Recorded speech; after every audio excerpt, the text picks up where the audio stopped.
নমস্কার বন্ধুরা, দীপালিস কিচেনে আপনাদের সকলকে স্বাগত জানাচ্ছি। আজকে আমি না চাওয়াল, না আটা, না ময়দা এই সমস্ত উপকরণ ছাড়াই এমন একটি নাস্তা বা স্ন্যাক্সের রেসিপি আপনাদের সাথে শেয়ার করেছি। এটি একবার খেলে কিন্তু বারে বার খেতে মন চাইবে। এটি ভীষণ মুচমুচে আর মুখরোচক হয়। বিকেলবেলা টিফিনের জন্য আপনারা এটা খুব সহজে বানিয়ে নিতে পারেন। এর স্বাদ দুর্দান্ত হয়। তো ভিডিওটি শেষ পর্যন্ত দেখার অনুরোধ রইল। আশা করছি আজকের রেসিপিটি আপনাদের ভীষণ ভালো লাগবে। তো রেসিপিটি বানাবো তার জন্য এখানে আলু সেদ্ধ করে নিয়েছি। এবার একটি গ্রেটারের সাহায্যে এই সেদ্ধ আলুগুলোকে ভালো করে গ্রেট করে নিতে হবে।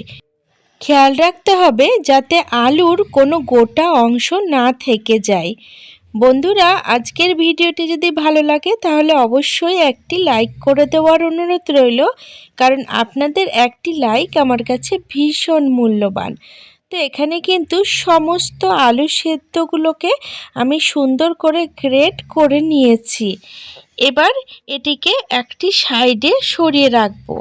এবার ওভেনের ওপর একটি কড়াই বসিয়ে দিচ্ছি আর 1 টেবিল চামচ মতো কড়াইয়ে তেল দিয়ে দিলাম। তেল গরম হয়ে গেছে। এখন এর মধ্যে 1/2 চামচ গোটা জিরে ফোড়ন দিয়ে দিচ্ছি। ফোড়ন কিছুক্ষণ সময় ভেজে নিলাম। এবার একটি মিডিয়াম সাইজের পেঁয়াজ কুচি দিয়ে দিচ্ছি। পেঁয়াজ বেশ ভালো করে ভেজে নেব। এখন আমি এর মধ্যে 2 কোয়া রসুন আর 1/2 ইঞ্চি মতো আদা থেতো করে রেখেছিলাম, সেটি দিয়ে দিলাম। এবার সমস্ত উপকরণ আবারও কিছুক্ষণ সময় নাড়াচাড়া করে নেব, যাতে আদা রসুনের কাঁচা গন্ধ চলে যায়। তো সমস্ত উপকরণ খুব ভালো মতো ভাজা হয়ে গেছে। এখন গ্রেট করে রাখা আলু সেদ্ধ এর মধ্যে দিয়ে দিচ্ছি। তো আলু কিন্তু খুব ভালো করে মিশিয়ে নেব। বন্ধুরা, আপনারা চাইলে এর মধ্যে শীতের বিভিন্ন রকম সবজিও ব্যবহার করতে পারেন। খেতে কিন্তু ভীষণ সুস্বাদু লাগবে। এবার আমি এর মধ্যে স্বাদমতো লবণ দিয়ে দিচ্ছি আর 1/2 চামচ জিরে গুঁড়ো, 1/2 চামচ ধনে গুঁড়ো আর 1/2 চামচ কাশ্মীরি লঙ্কার গুঁড়ো দিয়ে দিলাম আর অল্প একটু হলুদ দিয়ে দিচ্ছি। এবার সমস্ত উপকরণ আবারও ভালো করে মিশিয়ে নিতে হবে। বন্ধুরা, ঝালের পরিমাণটা অবশ্যই আপনারা আপনাদের স্বাদ বুঝে বাড়িয়ে কমিয়ে দেবেন।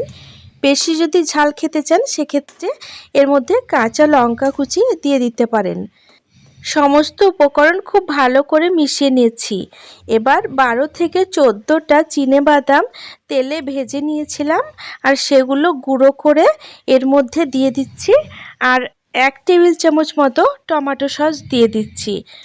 টমেটো সস দেওয়ার কারণে এই রেসিপিটা খেতে কিন্তু দুর্দান্ত লাগবে আর খাওয়ার সময় আলাদা করে সসেরও কিন্তু প্রয়োজন পড়বে না। তো এখানে সমস্ত উপকরণ দিয়ে আবারও ভালো করে মিশিয়ে নিতে হবে। বন্ধুরা, এখানে আলুর স্টাফিংটা একদম রেডি হয়ে গেছে। এবার এটিকে নামিয়ে ঠান্ডা করে নেব। আজকের ভিডিওটি আপনারা কে কোথা থেকে দেখছেন সেটি কমেন্ট বক্সে অবশ্যই লিখে জানাবেন, তাহলে আমি আপনাদের সকলকে ধন্যবাদ জানানোর সুযোগ পাব। এখন এটিকে নামিয়ে ঠান্ডা করে নেব।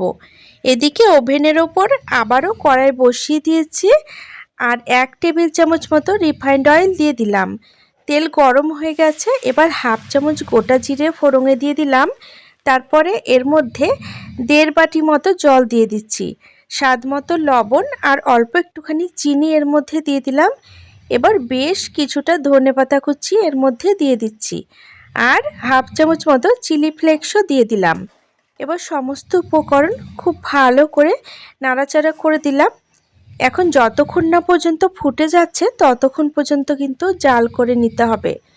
তো এখানে সমস্ত উপকরণ খুব ভালো মতো ফুটতে শুরু করেছে। এবার যে বাটি মেপে জল নিয়েছিলাম সেই বাটিরই 1 বাটি সুজি এর মধ্যে দিয়ে দিচ্ছি। তো 1 বাটি সুজির জন্য আমি কিন্তু মোট 1.5 বাটি জল ব্যবহার করেছি।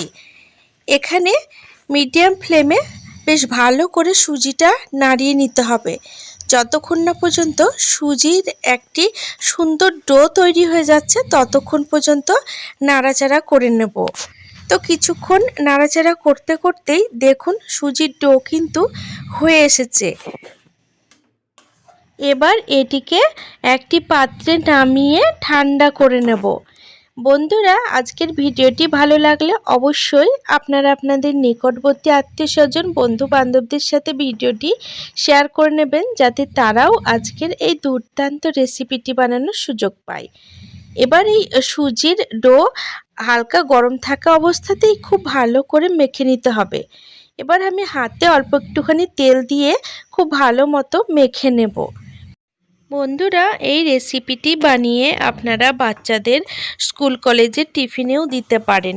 এটি খেতে কিন্তু ভীষণই সুস্বাদু হয় আর একদম মুচমুচে হয়। তো এই ডো বানিয়ে নিয়েছিলাম, এ থেকে কিন্তু ছোট ছোট লেচি করে নেব আর হাত দিয়ে এগুলো সুন্দর করে গোল করে নিচ্ছি আর একটি বাটির মতো আকার দিয়ে নেব। এবার আগে যে আলু স্টাফিং তৈরি করে নিয়েছিলাম সেটা 1 টেবিল চামচ মতো নিয়ে গোল মতো বলের আকারে তৈরি করে নিচ্ছি। তারপরে এর মধ্যে ভরে মুখটা বেশ ভালো করে বন্ধ করে দিতে হবে। খেয়াল রাখতে হবে যাতে ভেতরের পুর বেরিয়ে না যায়। বন্ধুরা, আজকের ভিডিওটি ভালো লাগলে অবশ্যই আমার সাথে থাকবেন, আর সাথে থাকার জন্য চ্যানেল সাবস্ক্রাইব করে পাশে থাকা বেল নোটিফিকেশনটা অবশ্যই অন করে রাখবেন। তাতে আমি আগামী দিনে যখনই নতুন ভিডিওর আপলোড দেব তার নোটিফিকেশন আপনারা সবার আগে পেয়ে যাবেন আর ভিডিওগুলো সবার আগে দেখতে পাবেন। তো একটি আমি বানিয়ে নিয়েছি, ঠিক একইভাবে সবগুলো তৈরি করে নেব। এটা একটু হাত দিয়ে চেপে চেপে তৈরি করে নেবেন, দেখবেন খুব সুন্দর কিন্তু তৈরি হয়ে যাবে আর ভেতর থেকে স্টাফিং কিন্তু একদমই বেরিয়ে আসবে না।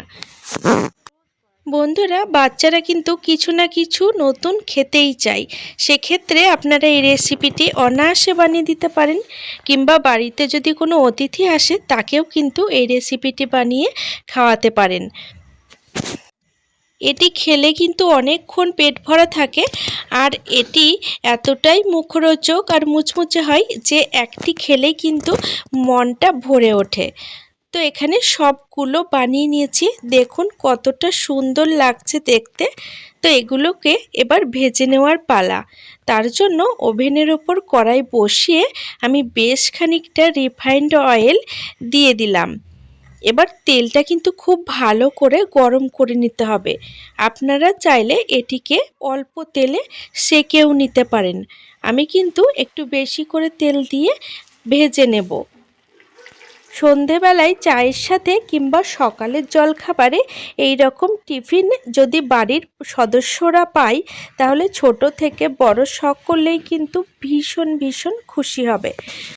অর্ধেকগুলো কিন্তু তেলের মধ্যে দিয়ে দিয়েছি আর এক পিঠ হালকা ব্রাউন হয়েও গেছে। এবার চামচের সাহায্যে উল্টে দিচ্ছি, অপর পিঠও হালকা ব্রাউন করে ভেজে তুলে নেব। এগুলো ভাজতেও কিন্তু খুব বেশি সময় লাগে না বন্ধুরা। আপনারা যদি একবারেই ভেজে নিতে চান সেক্ষেত্রে তেলের পরিমাণ একটু বেশি দিয়ে সবগুলোই একসাথে ভেজে নিতে পারেন। তো আমি কিন্তু এখানে 2 বারে ভেজে নেব। তো এগুলো কিন্তু ভাজা হয়ে গেছে, এবার তেল থেকে তুলে নিচ্ছি। বন্ধুরা, এগুলো খেতে কিন্তু একদম খাস্তা কচুরির মতো লাগে। তো একদিন হলেও রেসিপিটি বাড়িতে অবশ্যই বানিয়ে দেখবেন আর আমাকে কিন্তু কমেন্ট বক্সে জানাতে ভুলবেন না কেমন হয়েছে। তো সবগুলো আমি কিন্তু তুলে নিলাম। তো দেখুন দেখতে কতটা লোভনীয় লাগছে, এটি খেতেও কিন্তু ততটাই সুস্বাদু হয় আর বানাতেও কিন্তু বেশি সময় লাগে না। অল্প একটু সময়ের মধ্যেই কিন্তু ঝটপট এই নাস্তাগুলো বা টিফিনগুলো রেডি হয়ে যায়। তো আপনারা কিন্তু এগুলো সসের সাথে পরিবেশন করতে পারেন, আর বাচ্চাদের যদি আরও বেশি খুশি করতে চান তাহলে মেয়োনিজের সাথেও এগুলো পরিবেশন করতে পারেন।